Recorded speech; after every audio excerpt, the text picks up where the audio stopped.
There you go. Okay, so I'm going to share this screen and put the Pranami mantra.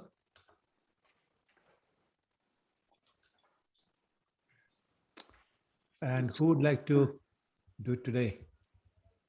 I can do, Prabhuji. Sure, Prabhu, please do. Om Vishnu Padaya Krishna Pristaya Bhutale Imate Bhakti Namine Namaste Saraswati Devi गौरवाणी प्रचारिणे निर्विशेष शून्यवादी पाश्चात्यारिणे Jai Shri Shri Krishna Chaitanya Prabhu Nityanand Shri Advaita Gadadhar Shrimati Gaur भक्तवृंद Hare Krishna Krishna Krishna Krishna Hare Hare Hare Rama Hare Ram Ram Ram Hare Hare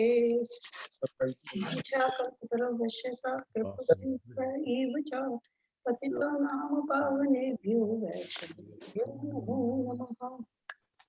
Jai ki Jai Shri Vaishnav Jan ki Jai. Yeah, yeah. Thank you, Prabhu and Mataji. Hare Krishna Prabhu ji. Oh, Hare Krishna Nandapati Mataji, kaise ho?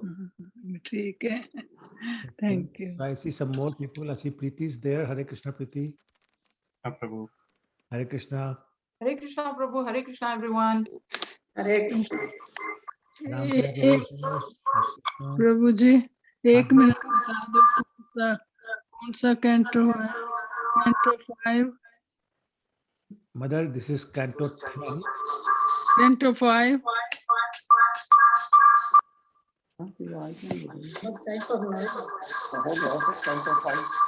Canto 10, Mother. Canto 10, Yes. और Chapter 55. Chapter 55. 55। Thank you. Okay. All right. I'm going to mute everyone.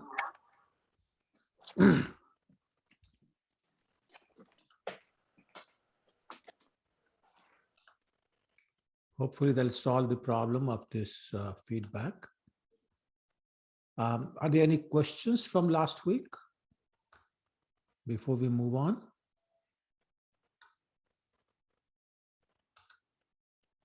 Okay, all right, so that's fine. As I mentioned, we're going to start with chapter 55 today.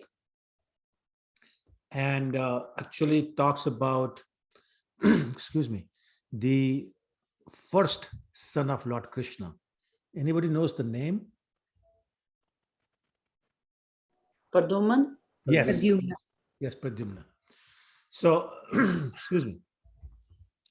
The way the story goes that actually, you know, it's like a backflash first.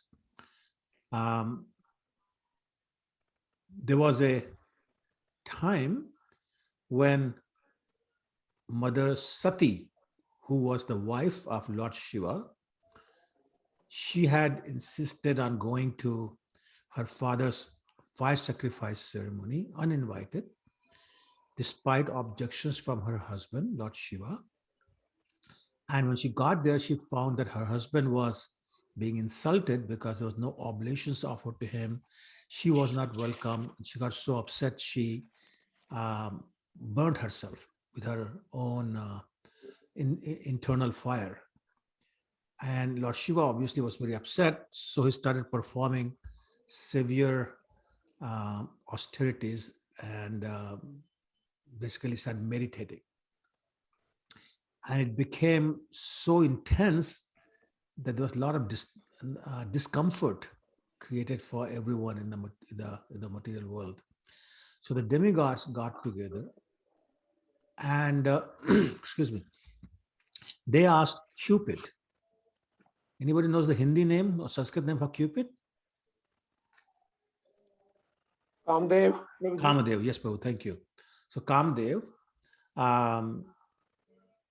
who actually, I should just mention that Kamadev actually is an expansion of Pradyumna, who is an expansion of Lord Vasudev, as we all know.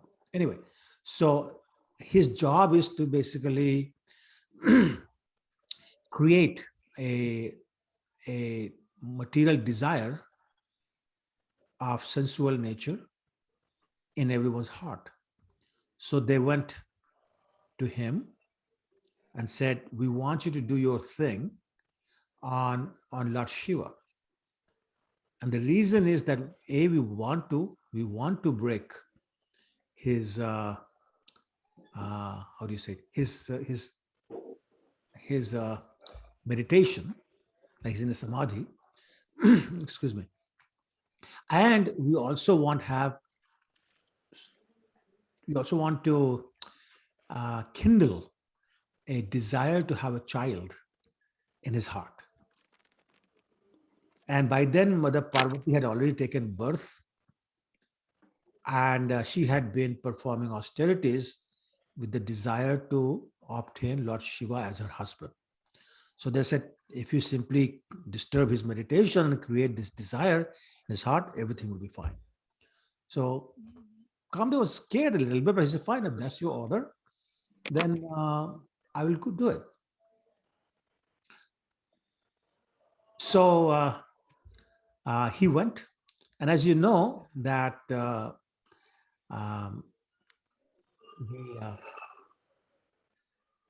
what do you call it? The Cupid, Kamdev has an arrow, as a bow, and an arrow which consists of 5 flowers actually.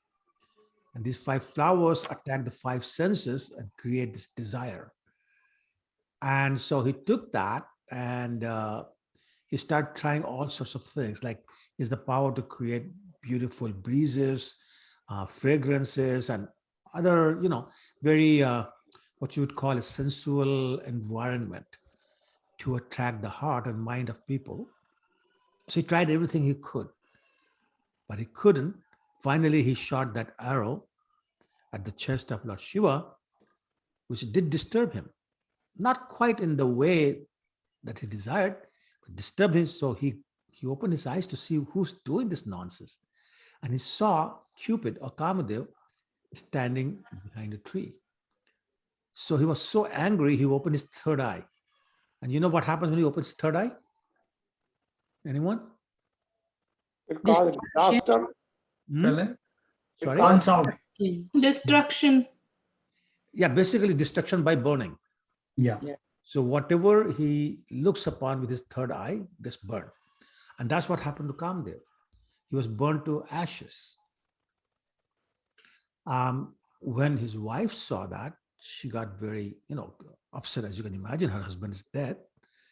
So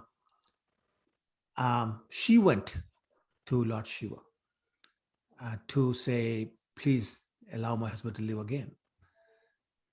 As she was doing that, there was a demon by the name of Shambar, who also came, and he performed his prayers to Lord Shiva and pleased him. And Lord Shiva said, I'm going to give you my benediction first. What do you want? But in that time, Shambar had seen the wife of Kamdev who's standing there. Her name was Rati Devi. And he got so mesmerized by her beauty, he said, I want her. Which of course infuriated Rati Devi very much. But Lord Shiva said, fine, tathastu. That upset her even more. So she fell at the lotus feet of Lord Shiva and said, my Lord, what are you doing? I'm the widow of, Kamdev, and I'm here to ask the benediction that he may be given his body again. And so I should have made one more thing clear. He burned the body, but Kamdev did not actually get killed in the traditional sense. So basically, he became one without body. Just to clarify that. So she said, I want him to have a body. And now you're giving me over to him, this demon. So Lord Shiva said, don't worry. He won't be able to do anything to you. Just go with him, because that's where you will meet your husband. So that's the background of the story. Now, Mother Rukmini gets pregnant, and she has given birth to a baby boy whose name is Pradyumna. In the meantime, Narad Muni goes to Shambar and he said, do you know that there is a boy that was just born in the house of Lord Krishna, and he's going to kill you when he grows up? So Shamba got all worried, who's this guy? And so he said, well, prevention is, what do they say? An ounce of prevention is better than 5 pounds of cure, or something like that. So he said, I'll kill this boy before he grows up. So he went to Dwarka, into the palace of Lord Krishna and Rukmini, and to the room where this boy, at that time, in the Bhagavatam it says less than 10 days old, but Srila Vishwanath Chakravarti has said he was actually 6 days old. We are still 10, less than 10, but it's more precise, 6 days old. So Shambar went in and he kidnapped this 6-day-old baby. And he flew back and over the ocean, and he dropped the baby in the ocean and went back to his kingdom, expecting that a fish will eat him up and that would be the end of it. And sure enough, that's what happened. A very powerful fish swallowed this baby Pradyumna. But the baby stayed in her stomach and she got caught in a fisherman's net. When fishermen saw that they had caught this huge fish, they presented this fish to King Shambar as their gift, this huge fish for you. Shambar was very happy. He asked his cooks to cook this fish. So as they cut the fish open, the cooks, that is, they found there's a baby inside the belly of this fish. So they were shocked. So they called one of the maid servants, whose name was Mayavati. By the way, this Mayavati is same as Rati Devi. Rati. Yeah. And basically what had happened was that Shambar took her to his palace, but she knew a lot of Maya, which basically means a lot of illusory tricks. So she used her illusory tricks to fool Shambar into believing whatever he did, but he basically left her alone and hired her as a cook, as an assistant cook. So she was in the kitchen when these cooks cut open the fish, and they said, we got nothing to do with this baby boy. You want him? And they gave it to Mayavati, same person. Can everyone please keep yourself on mute? Let me just try it one more time. Okay. Please do not unmute unless you need to speak. Okay. So, excuse me. She took the baby and started to take care of the baby. And just when she was taking care of the baby, Narad Muni showed up again and said, do you know who this baby is? She said, no, it's a baby from the belly of a fish. And Narad Muni said, yeah, that's true, but this is Kamdev. He's taken this body of Pradyumna, who's the son of Lord Krishna. So this is basically your husband.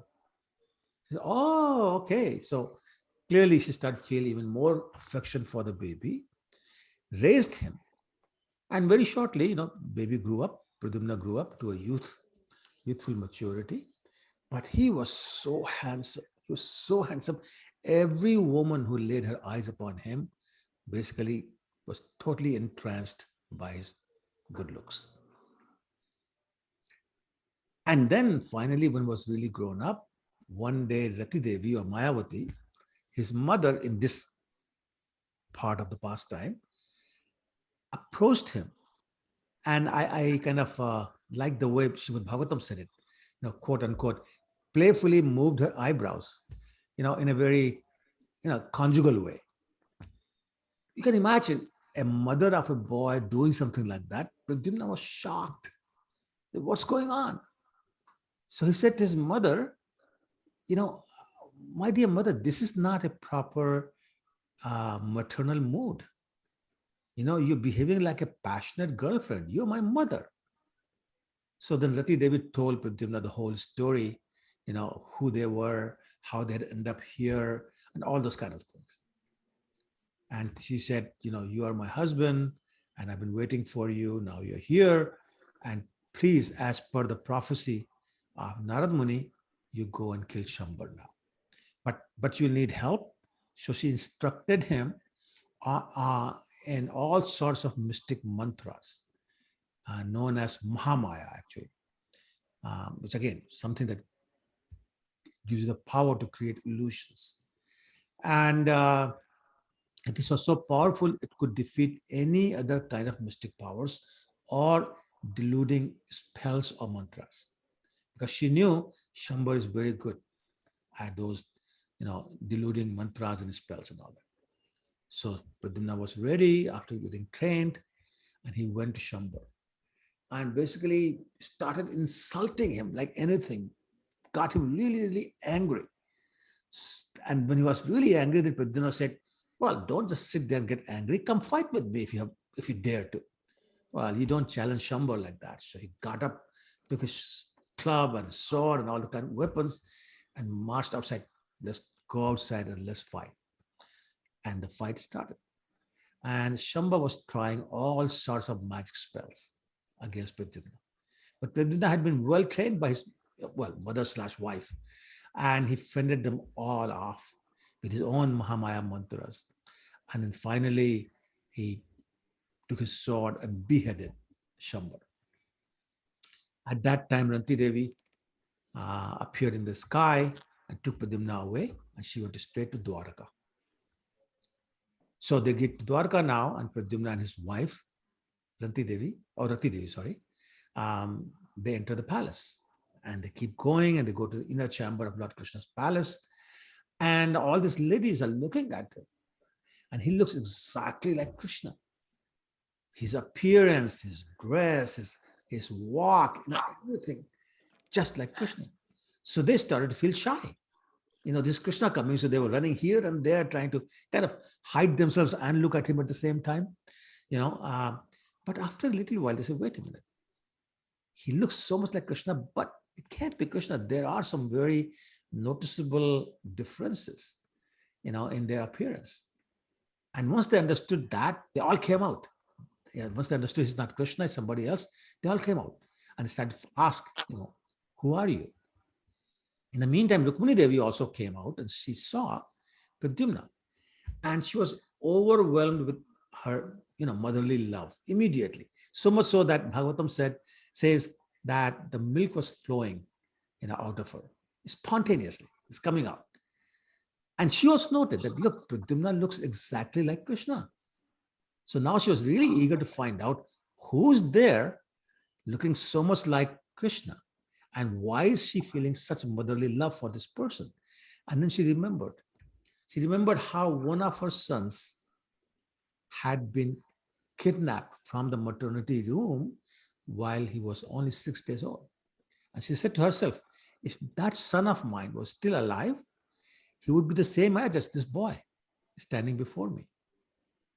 So she was thinking like that, and Krishna arrived. And he came with Devaki and Vasudeva. He knew what's going on, obviously, but he just stood there silently watching the whole thing. And then, of course, Narad Muni showed up. He explained everything and explained who Pradyumna was.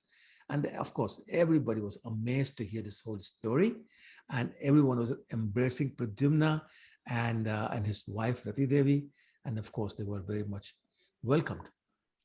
And it said, actually, there was a last line comment in the chapter in the Bhagavatam that some of the ladies who were actually supposed to have been in a maternal relationship, they were even thinking in their mind about, him as their conjugal lover. I mean, after all, it said that, he was a reflection of Krishna. So it was natural for them to feel that way. But of course, they will never act upon anything like that because of the maternal relationship, but the feelings did come about. So is the end of the story about appears of Pradyumna. Any questions or comments before I move on to the next story about Syamantak Jewel? Anyone? Yeah, Hare Krishna, Prabhu. Hare Krishna, Prabhu, kaise ho? Good. I have a question. Yes, Prabhu. So, what was the need of the creating the character of I forgot Manmata or Oh, Cupid, Kamdev? Kamdev? Is it just for the pastimes? From Vasudev he got the form, or I mean, what was the need of creating that kind of like getting the form of that kind of character? Yeah, okay, I understand. So, Prabhu, basically, these things happen over a period of long time. It's not like within the same 6 months it's happening. It's a long time. And different events happen that Krishna remembers, so he connects them all. So it was demigods getting worried about, what Lord Shiva was doing. Demigods desired, because again, they knew that one of the sons of Lord Shiva will be able to defeat all the demons who constantly attack them. So again, being very selfish, they wanted Lord Shiva to have a son. So they did all this. So as you know, one of the sons of Lord Shiva is Kartikeya. And Kartikeya is the general of the demigods' army. That's what demigods wanted. So Lord Shiva have to have a son before they can have that. So they created all this pastime, and they got poor Kamdev involved in that, and he got, burnt because Lord Shiva was very upset. But then because Rati Devi pleased him, he said, okay, but I cannot just create the body. So when Krishna appears in Dwapar Yuga, then one of his expansions, Pradyumna, will be, who's actually the original Cupid anyway, then your son will take that body or will be in that body, and then you can marry him. So that's how it got connected. So it's not a question of what was the need. It was a matter of connecting the events that happened over thousands, maybe millions of years apart. Okay. Okay. I hope I answered your question, too. Yeah, Prabhu. Because most of the time, again, Vasudeva is again a form of Krishna, right? Correct. So usually Krishna's role was different in all the past, but here I'm sorry, Prabhu, there was a gap, so I couldn't hear you. What was the last sentence you said? Krishna's role is different in all the other forms, but here the role is completely different. So I was trying to understand. Okay. Is it clear now? Yeah. Okay. Thanks, Prabhu. Anybody else? Also, Prabhu, Lord Shiva is not controlled by Cupid. Correct. So he wanted to show that as well. Yes. And Prabhu, then when Shivji actually burnt him, then his name became Ananga because Correct. he had no body parts, right? That is correct. Yes. Okay. Any other questions or comments? All right. Then I'll move on to the story of Syamantak Jewel. So basically, it's complete change of topic. So it talks about a king whose name was Shatrajit, or Shatrajit, I should say. He was a devotee of Surya Bhagwan, the sun god. And sun god was actually very affectionate towards this king Shatrajit. So one time, the sun god presented King Shatrajit with a gem by the name of Syamantak gem or jewel. This was just as effulgent as the sun itself. So very gratefully, Satyajit accepted it, and he put it on a necklace and put the necklace on his neck and traveled back to his home in Dwarka. Now the residents saw him walking into the city, and because of the effulgence, they thought it was sun god, Surya Bhagwan himself walking. And they said, oh, he's probably coming here to pay respect to Lord Krishna. So they ran to Krishna and said, Krishna, Surya is coming, the sun god is coming. I guess he wants your audience, he wants to take your audience. And Krishna said, no. This is not sun god. This is a man, his name is King Shatrajit. And he's looking so effulgent because he's wearing the jewel that he got as a gift from sun god. So anyway, so Satyajit went to his palace and he built, I should say, or had it built, I should say, a special altar in his home where he put this very precious jewel. Now, this had, in addition to being so effulgent, it had two other qualities actually. One quality was that every day it would produce 170 pounds of gold. Every day. Can you imagine having something in your possession, from a mundane perspective? Anyway, so it would do that. And it had the additional power of assuring that wherever this jewel was properly worshipped, there would be no calamity in that place. There would be no problems, no calamity, no misery in that place. So Satyajit was having a great life, Anyway, on one occasion, he visited King Ugrasen, where Krishna was, of course, also there. And he was wearing that necklace with the gem on it. So Lord Krishna requested to Satyajit, look, Ugrasen is the senior king here. He's the king of the Yadus. So why don't you give this gem to King Ugrasen? Satyajit was very greedy. He said, no, I'm not giving this. I like this. I want this. And it's mine. You can't have it. He refused to give it to King Ugrasen despite the request from Lord Krishna. Anyways, Lord Krishna, fine. If you don't want to give it, no big deal. Satyajit went back. Sometime later, Satyajit's brother, whose name was Prasen, he put it on and he went hunting in the forest. Not a very smart thing to do, but anyway, he did that. And in the forest, he was killed by a lion. Both Prasen and his horse were killed by a lion. Now the lion took this necklace of the jewel far away to a mountain cave. And he entered the cave, but in this cave, the king of bears by the name of Jamwan. Yes, he lived there with his family. So Jamwan saw this effulgent gem in the mouth or hand of this lion. So he killed the lion, took the necklace and gave it to his son to play with. Okay, beta, look, go play with this. It's something very effulgent. You play with it. So kid was obviously very fascinated and he was playing with it. Well, a few days went by and obviously King Satyajit's brother did not return. So the Satyajit simply assumed, Krishna wanted this jewel. I said no. So Krishna must have killed my brother and taken that jewel, Syamantak Jewel. And he started telling, his some friends, the whispering and don't tell anybody I told you. And then that person tells other person, don't tell anybody I told you, but blah, blah, blah. And this way this rumor was going around in the whole city. And clearly, very, very quickly, it reached the ears of Lord Krishna. So when he heard that this kind of rumor is going on, he said, I better clear my name.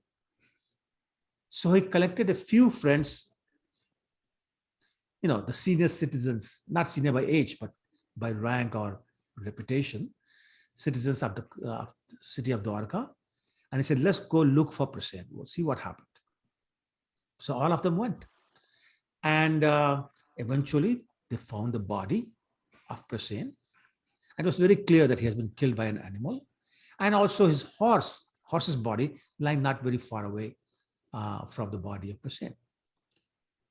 So they said, okay, great, but there's no jewel here, so let's look for the jewel.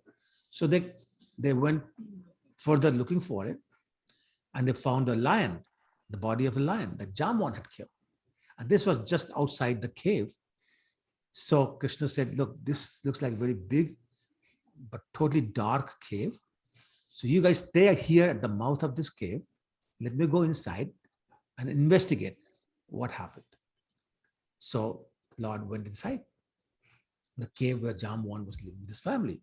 And he saw, the son of Jamwan playing with the Syamantak Jewel. And so he went close to the child to pick up the jewel. And the child's nurse was standing there. She started screaming, Sahab, sir. Oh, there's an echo here. Sir, there's somebody here. He's trying to bother us. So Jamwan came running. Who would come to this cave, So he came running and he saw, what looked like another man trying to take the jewel away from his son. So he said, how dare an ordinary man come here and try to take the jewel from his son? So he was very angry and the fight started. He attacked Krishna, not knowing he's Krishna. Now the fight went on for 28 days continuously. They were fighting with rocks and with clubs and tree trunks and fists and feet and legs and body parts, whatever you can imagine, they were fighting for 28 days. Finally, after 28 days, Jamwan started to grow very weak from all the blows he was getting from Lord Krishna. And then he realized that there's nobody anywhere in the material world who can do this to me except one person. And that's the Supreme Personality of Godhead, Ram. So then he, started offering his prayers and the praises to him, and feeling very scared that he had attacked his own Lord.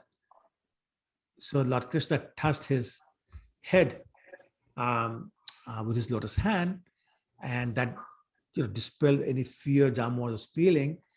And then Krishna explained everything about the jewel, why he was here, and he said, is it possible I can take this back to the king and clear my name? Jamwan said, absolutely, here, please, very gladly, this is all yours.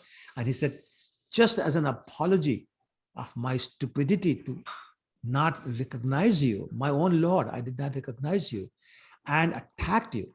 So I would like to, as a gift, give you my daughter, my unmarried daughter, whose name was, anybody knows? Jambavati. Yes, Jambavati. So he presented Jambavati to Lord Krishna. So Lord Krishna came out. But after 28 days, these people who had come with Krishna, they didn't wait that long. I think they waited 12 days and they left. And they went back to Dwarka and told everybody Krishna's dead. So you can imagine, how much despondency would be there in the whole city. All of Krishna's friends and family members, his wives, they were so extremely sorrowful. They were crying and crying and crying. And they were regularly worshipping Goddess Durga to say, please let Krishna return safely. Please let Krishna return safely. So when Lord Krishna actually entered the city of Dwarka in the company of his new would-be wife, Jambavati, you can imagine the reaction of everyone. Somebody has returned, the most dear person has returned from death.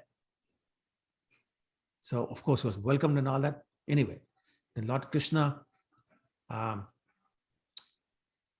invited, or summoned actually, that's the word Bhagavatam uses, summoned Shatrajit to the assembly and told him the whole story of, how it had happened, what had happened and all that. And he said, here's your Syamantak Jewel. Take it back. We don't want this. Shatrajit took it, But now he was so ashamed of himself and full of remorse. My God, what have I done? So with head down, he went back to his home and decided that he's not only going to offer the jewel back to Krishna, he's also going to give as a token of his apology, and in order to please him, he'll gift his daughter also. Think of like an atonement for his offense. So I think somebody already said the daughter's name was Satyabhama. So he brought Satyabhama to this place along with the jewel and said, they're both yours, to Krishna. Krishna accepted the hand of Satyabhama, but refused to accept the jewel and said, no, you keep it, it's yours. Okay, so let's pause one more time and see if there are any questions or comments.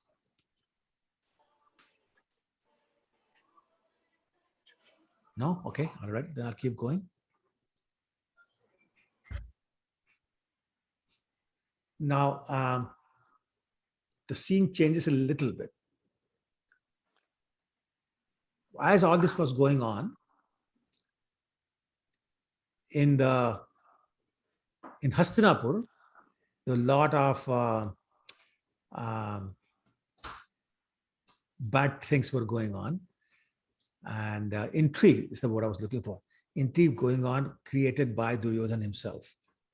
So in one famous story, we all know that Duryodhana tricked, with the help of Dhritarashtra, tricked the Pandavas, Pandavas and their mother Kunti, to go on a vacation and stay in a specially built palace, except that the palace was made of lac, which is a very inflammable material. And the plan was that at night they'll put fire to this place, and before they can escape, they'll all be burned to death. Anyway, and we know the story that the Pandavas and Mother Kunti were able to escape from there with the help of Vidura, and but the rumor came out that they are all burnt to death. So when Lord Krishna heard that, even though he knew this is not true, but for the sake of mundane formality, he and Lord Balaram traveled to Hastinapur. And they got there, they offered their condolences to everyone. Again, in their heart, they know it's not true, but they're playing along. And so when they were there in Hastinapur, by the way, I hear some echo. Can you hear me fine? Everyone can hear me fine? Any problem with the... No, Prabhu, everything is No, okay. Prabhu, perfect. We are able to hear. Prabhu, all good. Okay, all right, good. Good, thank you. Okay, so, excuse me. When Krishna was in Hastinapur, back in Dwarka, there were, Krura already, and there was another person by the name of Ketvarma. Ketvarma was actually the general of the Narayani army of Lord Krishna. And he incited another person whose name was Shatadhanva. Shatadhanva actually wanted to marry Satyabhama. And he had not quite promised, but some kind of a assurance, or at least he thought he had assurance from her father, Shatrajit, that yes, he'll marry Satyabhama to him, Shatadhanva. But then, as it turned out, Shatrajit changed his mind and gave Satyabhama in marriage to Lord Krishna. So Dhanva had, bad feelings against Shatrajit. So these two people, Akrura and Kritvarma, they kind of got him excited against Shatrajit and said, go and steal the jewel, from him. So he got, kind of misled by them, bewildered by them, or whatever word you want to use. He agreed. And he went to steal, but he thought he was going to get caught, so he killed Shatrajit. Actually, some places says that he killed Shatrajit when he was still asleep. Anyway, either way, he killed Shatrajit and he stole the jewel and came home. Well, very soon everybody found out that Shatrajit is dead. So Satyabhama was, of course, extremely overcome with grief because, who wouldn't be at the death of her father? And she rushed to Hastinapur. She said, I need to go and talk to my husband to give him this news and do something about it. So when she got there, she told Krishna what had happened. So the Krishna and Balaram both returned to Dwarka to kill Shatadhanva. So when Shatadhanva heard that they are back and they want to kill me, he ran to Akrura and Kritavarma and said, help me, please help me. It was your instruction that I followed to do this. And now I'm in trouble, you got to help me. And they said, no way, you're not going to be against Krishna. Can't help you, sorry. So he left the jewel with Akrura and fled for his life. Well, Krishna and Balaram pursued him. They chased him. And finally, Lord Krishna caught him and beheaded him with his, chakra. But to his dismay, there was no jewel on the body of Shatadhanva. Because remember, he had already left it with Akrura. So when he told Balaram there's no jewel, so Balaram said he must have left it with somebody, in somebody's care. So let's find out. Then he said, wait a minute, you go back. I don't want to go back to Dwarka just now. I'm going to take this opportunity, but I'm very close to the city of Mithila. So I'm going to go and meet King of Videh, which is Janak Maharaj, and spend some time with him. So Krishna said, okay. So Lord Balaram traveled to Mithila and remained there for actually said 3 to 4 years. No, actually, no, sorry, not 3 to 4 years. He said a few years. Not sure whether 3 to 4 or more. I don't know. He said few years. In those days, it was not so uncommon. People will go on vacation, spend 3-4 years just like that outside without the family members and come back. Even Lord Krishna, he used to come from Dwarka to Hastinapur and stay for months, like vacation. Anyway, so he stayed there for a few years. And actually Duryodhan came in Mithila when Lord Balaram was there. And he became the disciple of Lord Balaram, and he learned the art of fighting with the club from Lord Balaram in Mithila actually. Anyway, Lord Krishna returned to Dwarka, and the first thing he did was perform the last rites for Shatrajit, his father-in-law. And when Akrura and Kritavarma heard that Lord Krishna had killed Shatadhanva, they left Dwarka and they ran away in fear that they'd get implicated.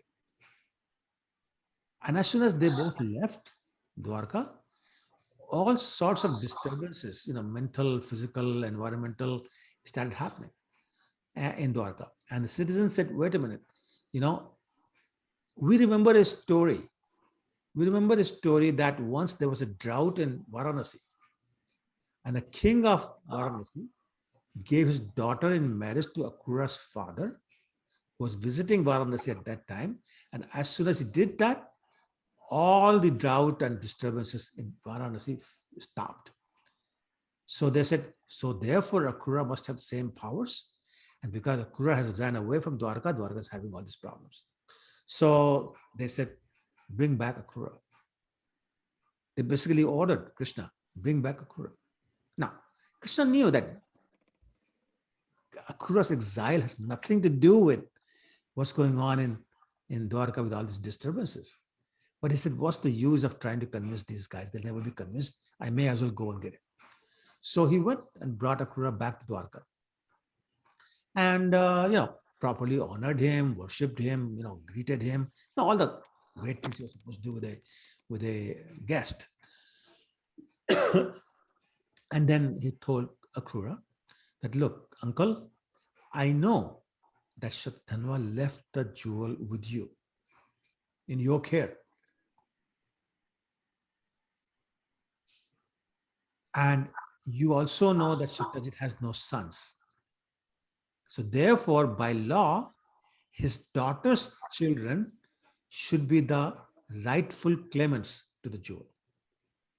Actually, any property, not just jewel, any property that he has left behind, the children of the daughter of, or children of his daughter are the rightful claimants to the property.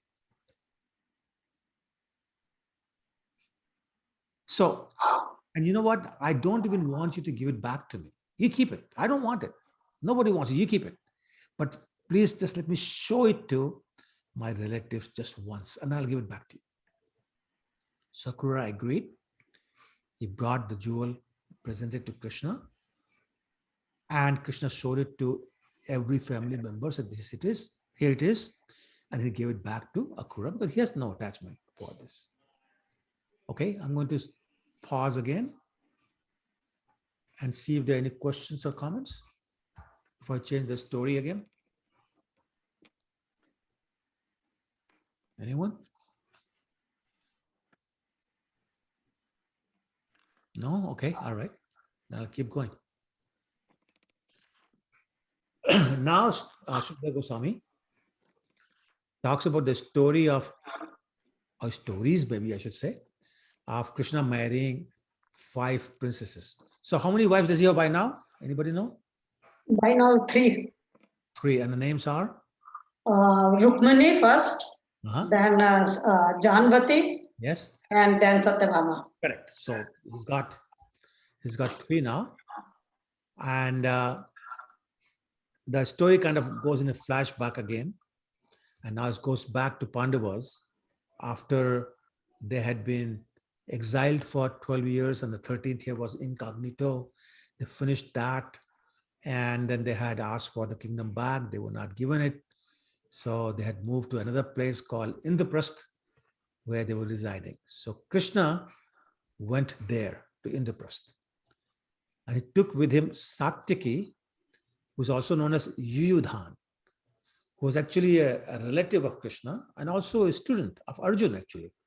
Anyway, so, and he also took a few other Yadus with him to see the Pandavas. So now they all traveled to Indraprastha, which is what King Yudhishthira and the Pandavas had established after being refused even 5 villages by Duryodhana. Anyway, Pandavas were always extremely happy to see Krishna, and Krishna was always extremely happy to see the Pandavas, so much so that he will use up any excuse to go to first to Hastinapura and now to Indraprastha, where the Pandavas were. And he'll stay for months, any excuse. And when there was no excuse, he'll send a messenger to Yudhishthira, said, "Send me a message inviting me to Hastinapura," so that he could show it to his wife. "Look, Yudhishthira wants me back, so I have to go. What can I say?" And then he'll go. He loved them so much. Anyway, so they were very happy to see him. By then they had a new bride. What was the name? What was the name of the Pandavas' wife? Draupadi. Draupadi. Yeah, so this was a new bride at that time. So very shyly she approached Krishna and offered her obeisances. And then Pandavas properly worshipped Krishna and welcomed Satyaki and other people who had come with Krishna, and offered them nice sitting places and, prasadam and everything. Anyway, so after resting, Lord Krishna went to see Mother Kunti.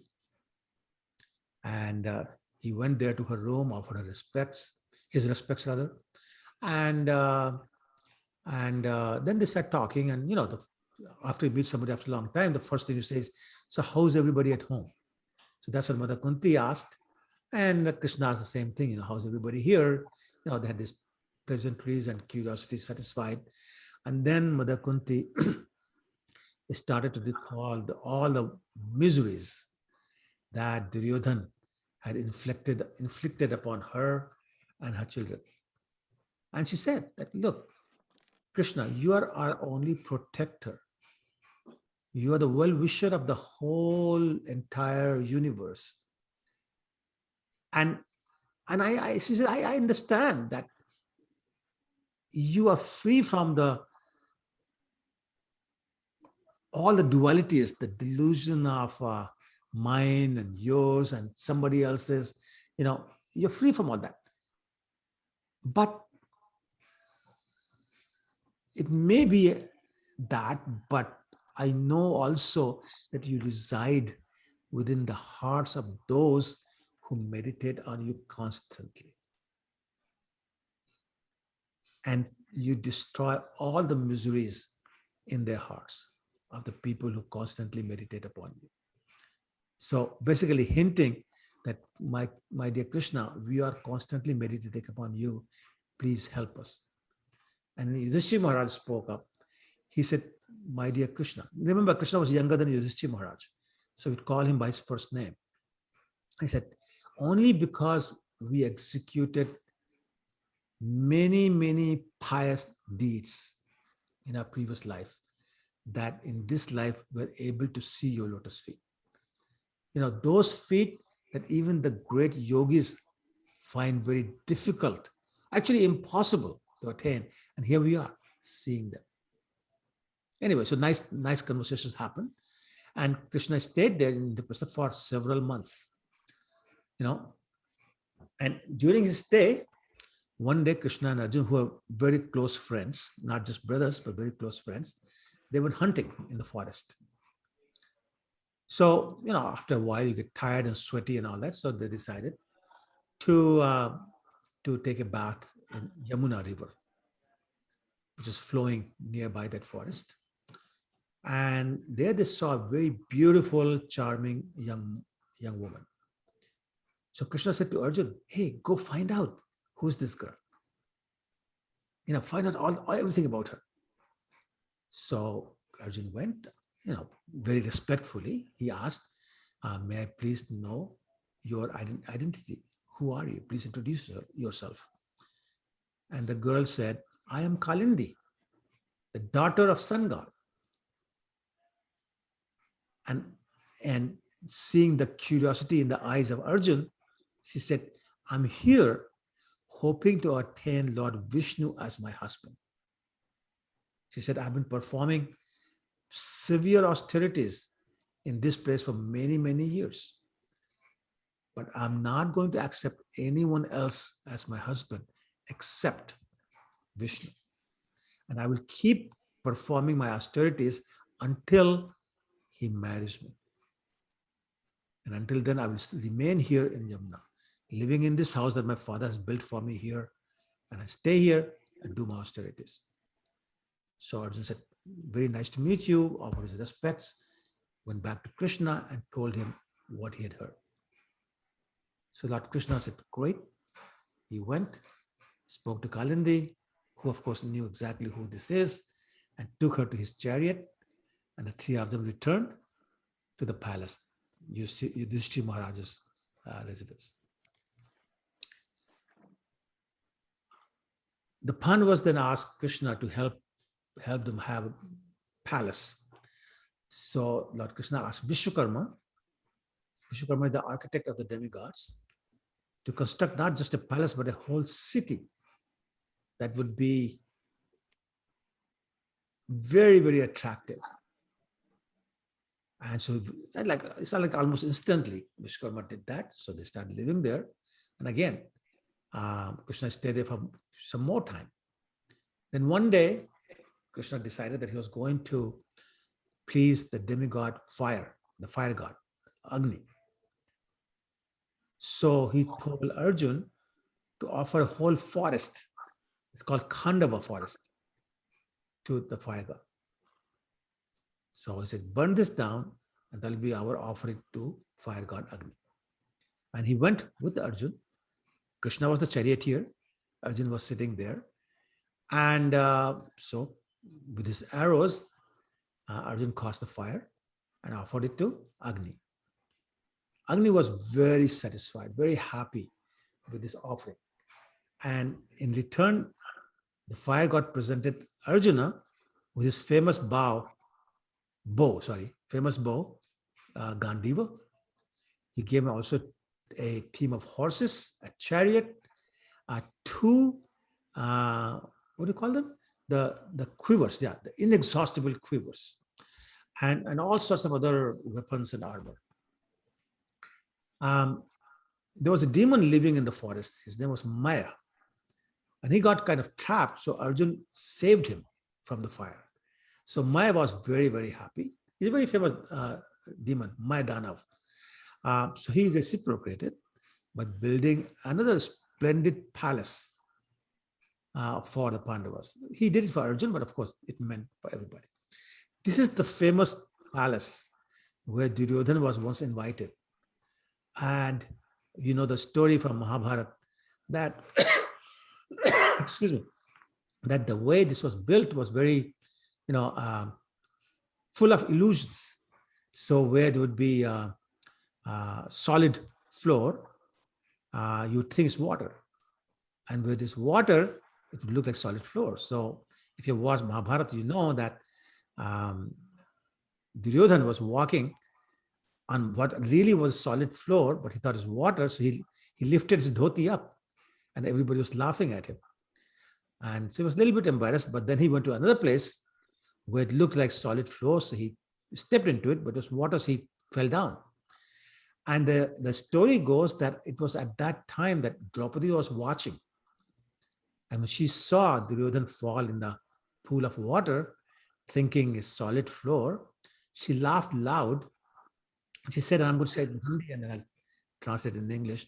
She said, Andhe ka beta andha to hoga hi, which means the son of a blind person will of course be blind. So why is it surprising that he's acting like this?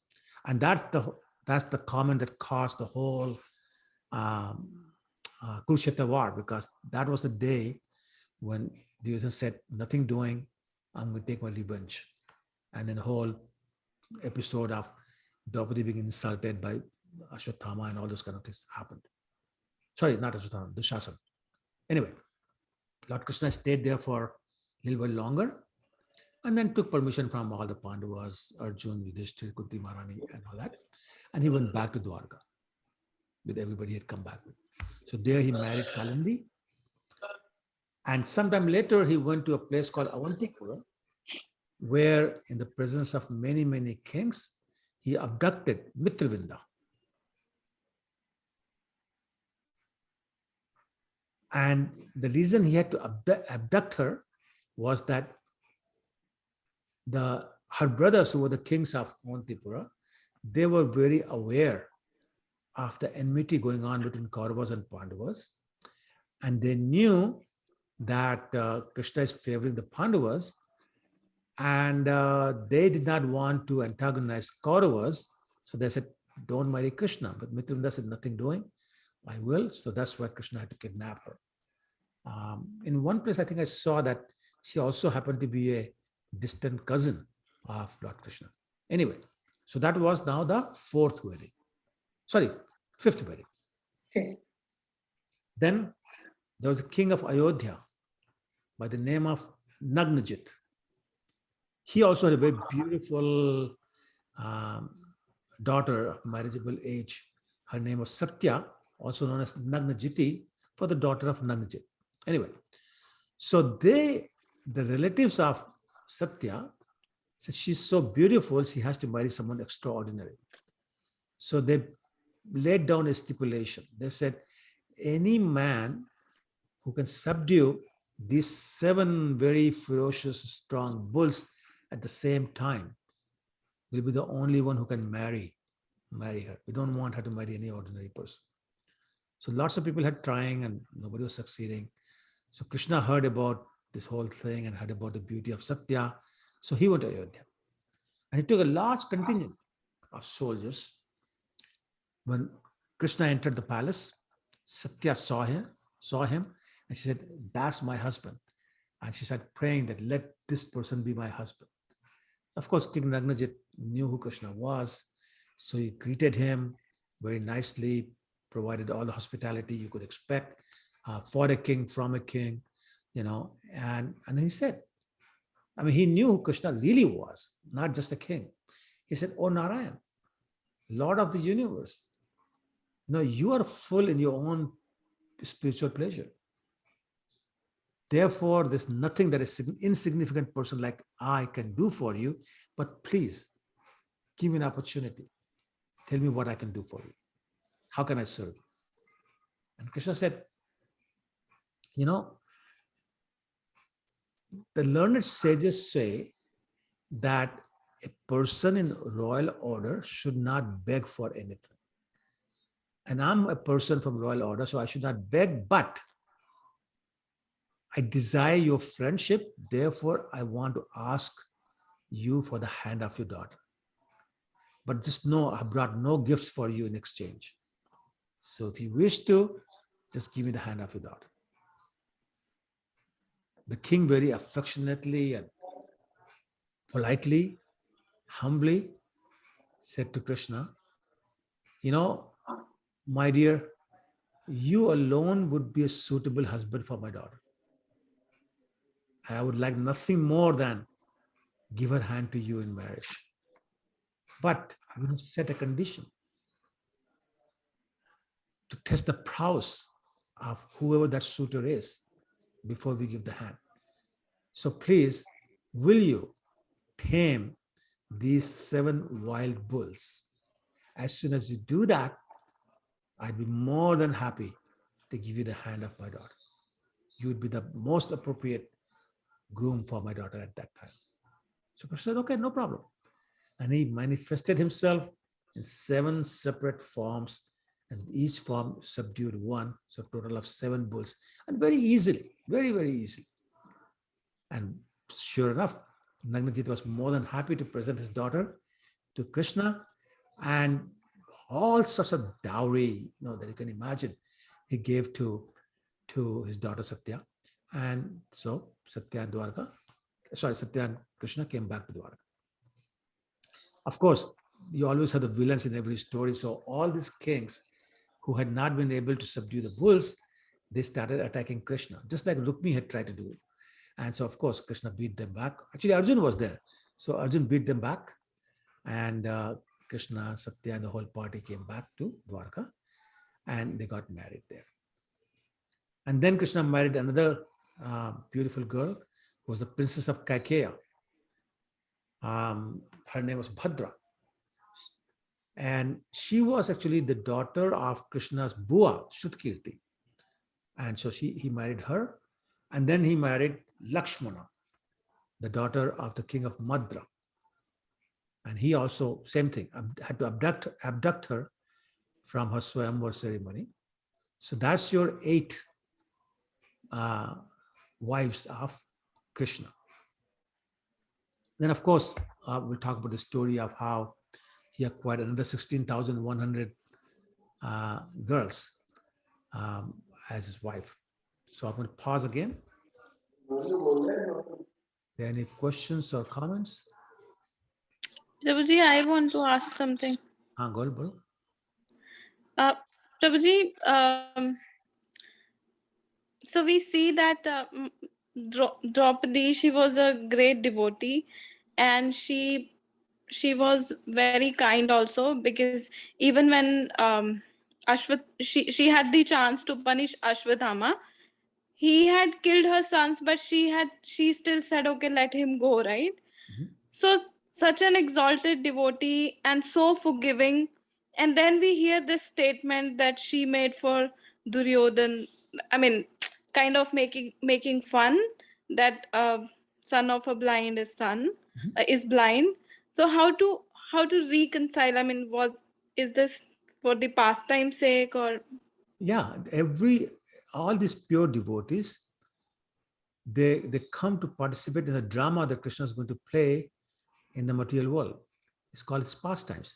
They all have a role, and they have been given their lines and the scene and time when they have to say those lines. So that's all that's going on. I mean, we can see that in the statements that you're pointing out from Draupadi, but you can also say the same thing of Bhishma, a pure devotee, one of the 12 Mahajans. How could he support Duryodhan? On and on and on. So many examples, but they're all playing their roles. And some of these people have the most difficult role to play when they're doing something against Krishna, when they're pure devotees. Imagine Jaya and Vijay themselves, what role they had to play. But this is all just a role to participate in the pastimes of Lord Krishna. That's all it is. But Prabhuji, if we go by the same lines that here we are accepting that she was a great devotee, and that one particular line she said that was for the pastime sake, right? But in in the real life scenario, right, when we know somebody is a very senior and sincere devotee, and when then they make just one mistake, and it's like, I mean, everybody starts questioning that how could he do that. So how can we understand this in real life scenarios as well? Well, so first you remembered 9:30. Do you know what 9:30 is? Bhagavad Gita, chapter 9, text 30. Apichesu duracharo bhajte mam ananya bhav sadhrev samantavya samyak vyasatoisa. Krishna says, Arjun, understand that if a devotee makes a mistake, do not start to condemn him. Still consider him a sadhu because he's completely surrendered himself to me. Then he said, next line, 31, he says, Shipram bhavati dharmatma shasvashantim gacchati kaunte pratijane name bhakta punashyati. But we don't remember that. We love gossip because we're not pure. We love gossip. And we love the opportunity to point fingers at other people because that means nobody's pointing fingers at us. So it's our defense mechanism to deflect any criticism against us or somebody recognizing our weaknesses by pointing all that attention to another person. So that's why it happens in the real world, as you call it. It's not the real world, but the false real world. And it's us. It's us. And that's why Krishna said, that's why he said those two lines, that don't do that, because he knew that you do that.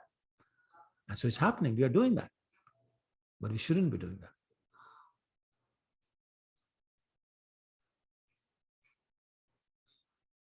Okay, did you get the answer?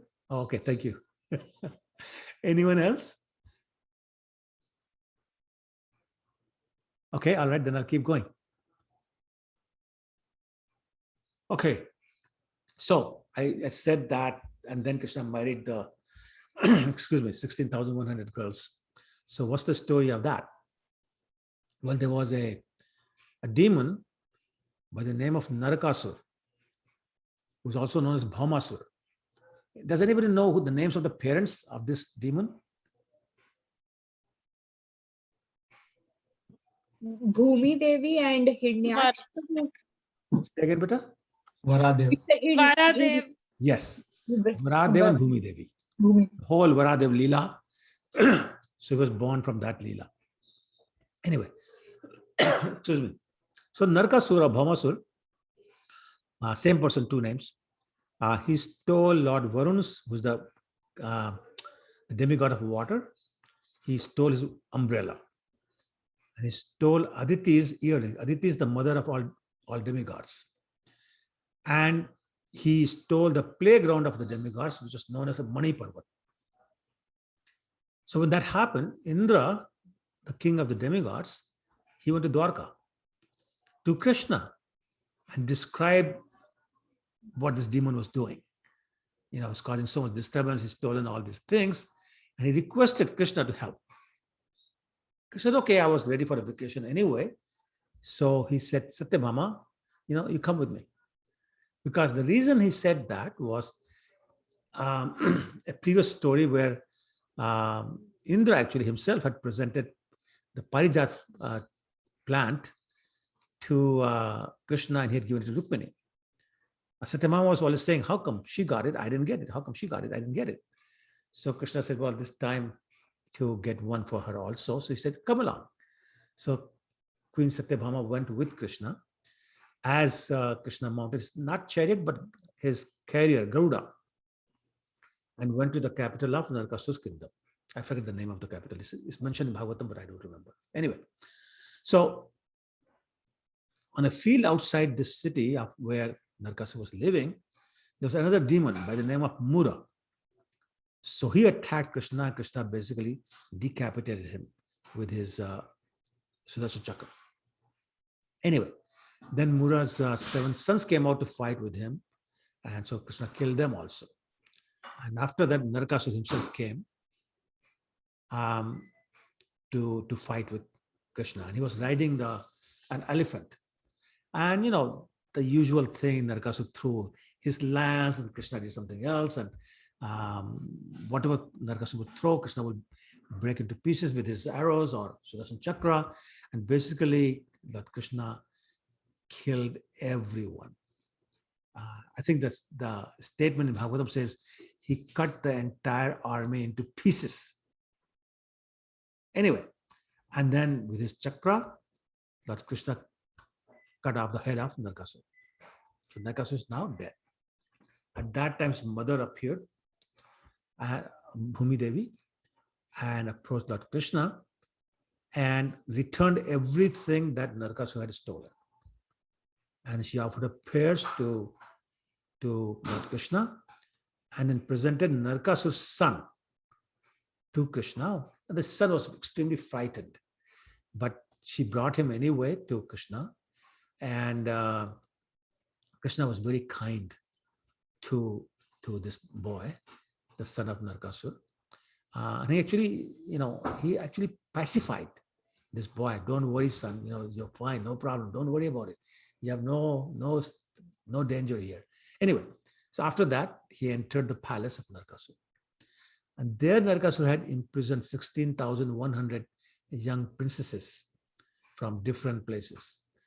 And as soon as these girls saw Krishna, they said, here comes our husband. And they prayed to Krishna that, hey, we've been imprisoned here by another man. Nobody else will accept us as their wives. So please, you be merciful upon us and accept us as your wives. Krishna said, okay, fine, no problem. We'll do that. And he sent the 16,100 women along with all sorts of treasure that was in the palace of Narakasur to Dwarka. And he himself with Satyabhama went to Indralok. What's the name? Amravati, Amravati, yeah.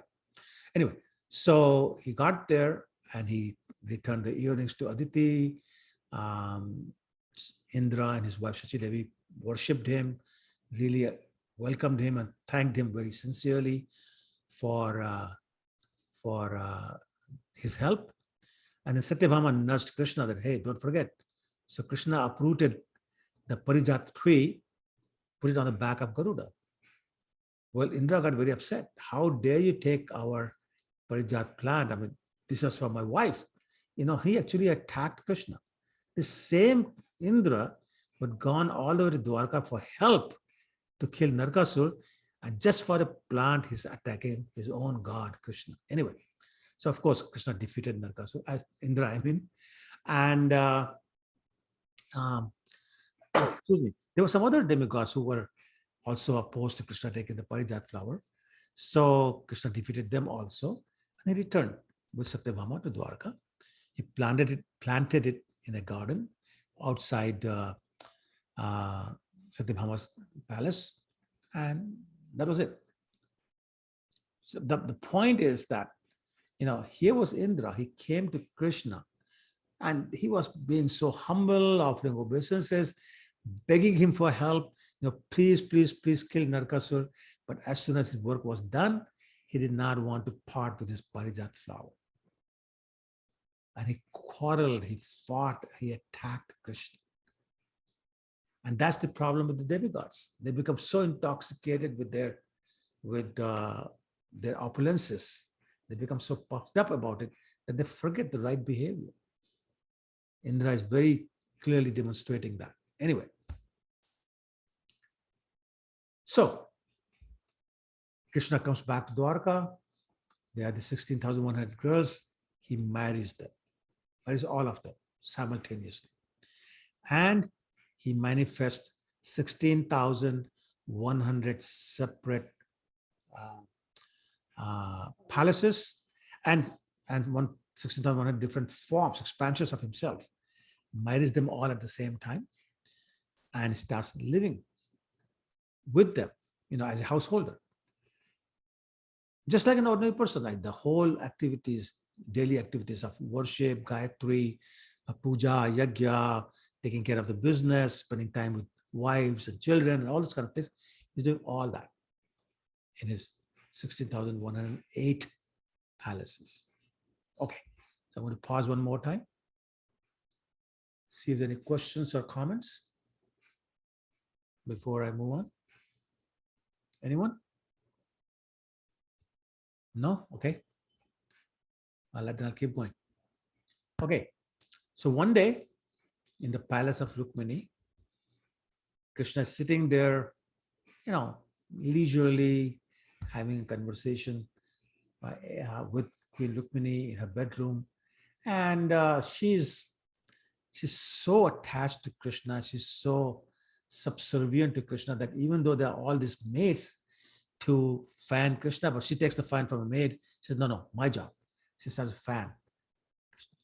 Now, Rukmini was a wonderful wife. She always responded to whatever Lord Krishna's mood was. She'll act accordingly. But this day, Krishna looked at Rukmini and decided he was going to tease her.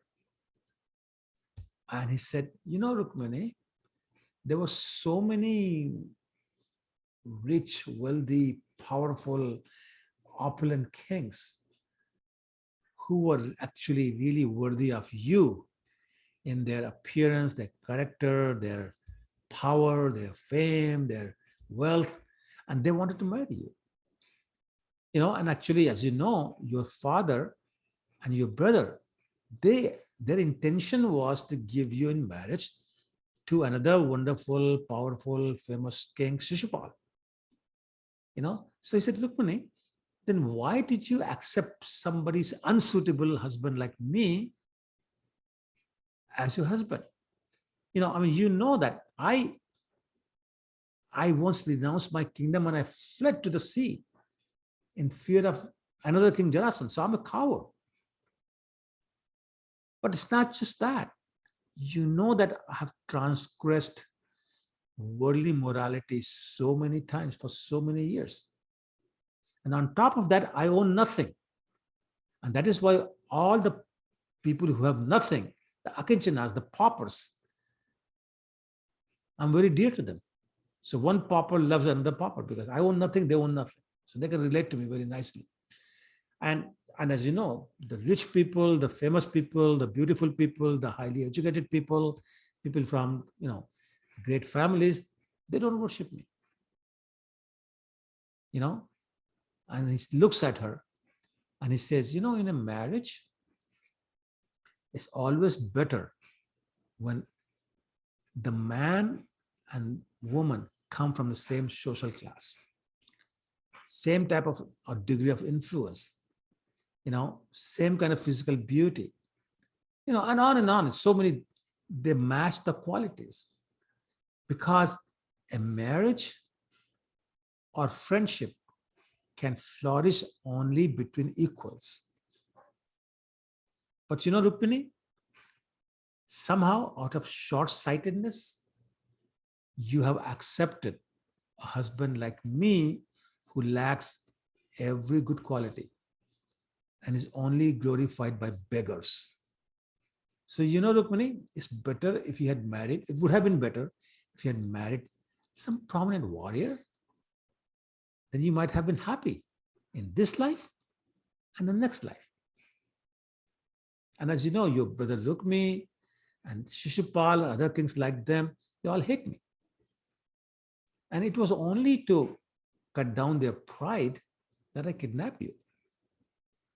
But as far as things like body, home, wife, children are concerned, I'm indifferent to all these things. I'm self-satisfied. I don't need any of this. I'm transcendental to all material affairs. And he said that and he stopped talking. And he looked at her face.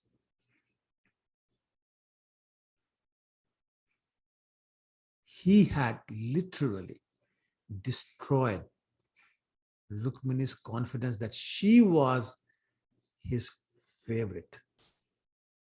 Mother Rukmini started to cry. She became completely stunned in extreme fear, pain, and sadness. And she fell down unconscious. And Lord Krishna said, oh, what happened here? I think she misunderstood that I was joking. She thought I was serious. And he felt so much compassion for her. He picked her up from the floor and took her to the bed, caressing her face, and he consoled her. He said, Rukmini, I know you're totally attached to me. And it was only out of my eagerness to see your face adorned with a frown. I wanted to see a frown on your face. That's why I was teasing you. I thought you will get my joke. You know, you know that joking between husband and wife is the highest enjoyment. You know, so it was just a joke. Well, when Rukmini heard that, her fear of rejection by Krishna kind of got dispelled.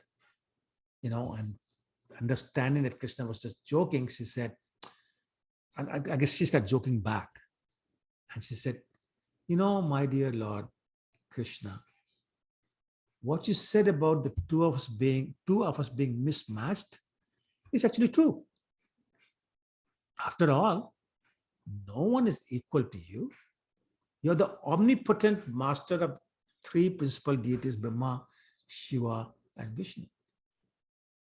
And she went on and on to show how everything that Krishna had said, but denigrating himself, was actually true, but it was actually glorification. The beggars love him because only the people who have no attachment to anything else can develop loving feelings for him.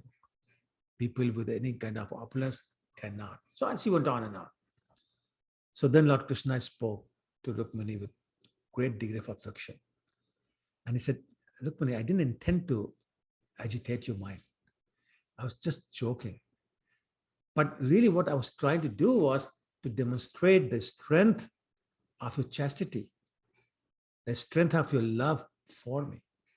You know, you know that anyone who prays to me for sense gratification and happiness in family life is just in Maya, it's just deluded by my illusory energy or potency, Maya. Such a person will take low birth. Ordinary women with corrupt desires cannot possibly worship me faithfully, unlike you who has worshipped me so faithfully. At the time of your marriage, you showed no interest in any of the other royal princesses or suitors or kings or whatever. Rather, you sent a Brahman messenger for me. So Rukmini, you should know, you are certainly the most beloved among all my consorts. Among the 16,108, you are my most beloved. So anyway, it says that this is how Krishna would be, you know, having fun, joking with his wives, you know, joke around and have, you know, take pleasure, give pleasure, all those kind of things. And he was continuing with the fulfillment of duties as a householder in each of those 16,108 wives. So pause again. Any questions or comments?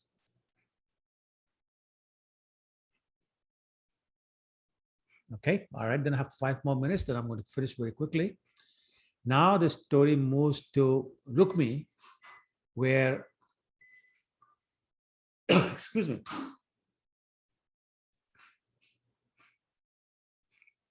it says that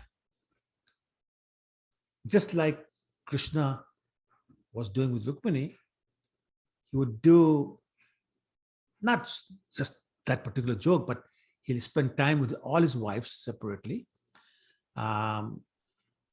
just like an ordinary householder.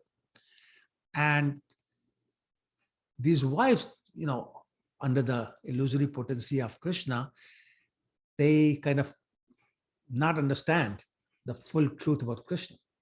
And they said, well, he's always with us, so I must be the favorite wife. So each one of the 16,108 wives was thinking she's the favorite.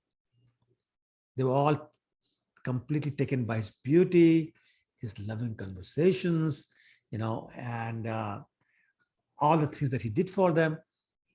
But they were never able to agitate his mind with their own charming gestures and, you know, movement of eyebrows and all the other things, because Krishna is, of course, self-satisfied, right? But they were always eager to associate with Krishna. Even though every one of them had literally thousands of maid servants, but they would personally serve Krishna. All the menial services they will do for Krishna themselves. Nobody else allowed to do that. Anyway, as you know also that Krishna had 10 sons with each of the 16,108 wives. And each of these sons had 10 sons each. Krishna also had a daughter with each of the wives, and each of his sons also had a daughter. So you can imagine just the immediate family, how huge that was. Well, in the meantime, Rukmi was thinking, I need to make up with Krishna and with Rukmini also, because she's also angry. So he had a daughter by the name of Rukmavati. She wanted to marry Pradyumna. So they had a Swayamvar, and she chose Pradyumna in the Swayamvar. And Rukmini did not object. He said, that's fine. And then not only that, he also agreed to give his granddaughter by the name of Lochana to Pradyumna's son. Anybody know the name of Pradyumna's son? Anirudh. Anirudh, yes, very good. Anirudh. So he gave Lochana in marriage to Anirudh. And in the marriage anniversary, he invited all the Yadus to the wedding. So Lord Balaram, Lord Krishna, and other Yadavas, they all went to Rukmi's palace for the wedding. The wedding was done. After the wedding ceremony, a group of friends of Rukmi, actually it says headed by King of Kalinga, told Rukmi, you should defeat Balaram at the game of dice. He's not an expert at dice, but he loves playing it, and he's very addicted to it. He'll never say no to an invitation to play dice game. So Rukmi said, okay, great, my chance to take a revenge.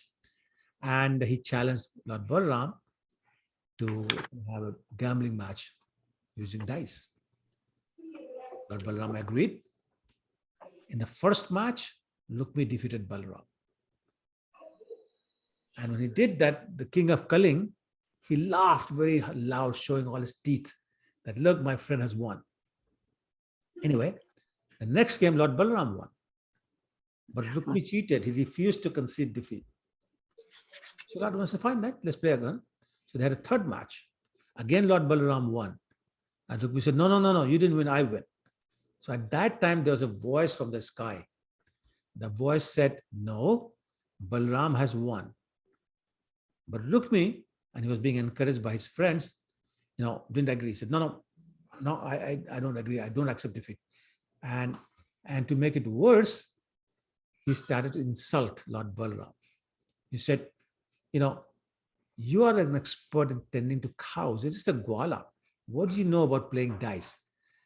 Because playing dice is a game for the kings, not for you gwalas.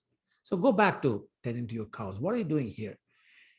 So that really infuriated Lord Balaram. So he picked up his club and struck Rukmi dead right on the spot. Right in the place where the wedding had just happened. When King of Kaling saw that, he tried to flee, to run, and Lord Balaram caught him. It said that he had barely gone 10 steps, and Lord Balaram knocked out all his teeth because he was so proud of his teeth, showing them all the time. And then all the other friends of Rukmi, they started running away, but Lord Balaram got them all. He broke somebody's arms, somebody's thighs, somebody's heads, all these kind of things. They were flying everywhere, bleeding profusely, but Lord Balaram got them all. Well, Krishna was there, but he expressed neither approval nor disapproval, because he said, if I said disapproval, Balaram would be upset. If I approve, then my brother-in-laws and my wife will be upset. He says, I better not say anything. So he played smart, kept his mouth shut. And they all came back to Dwarka after that. So I'm going to stop here. It's 9:31. Time to stop and see if anybody's still awake. And any questions, comments? All are awake and enjoying it, Prabhuji. Thank you, Prabhu.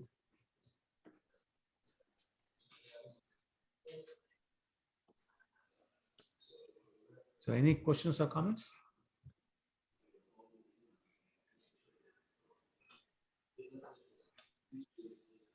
So I would like to thank you, Prabhuji, for taking so much pain and effort and enlightening us all with all this wonderful story. Thank you so much, Prabhuji. Thank you very much. Thank you very much. Appreciate that. Okay. All right. So there's nothing else. Mancha kalpatarubhyascha कृपा सिंधुभ्यश्च पतितानां पावनेभ्यो वैष्णवेभ्यो नमो नमः. Thank you all for your time. Hare Krishna. Thank Hare you. Krishna, Prabhuji. Hare Krishna. Thank you. Thank you. Hare Krishna. Hare Krishna, everyone. Everyone, Hare Krishna. Hare Krishna. Hare Krishna. Hare Krishna. Really, really nice.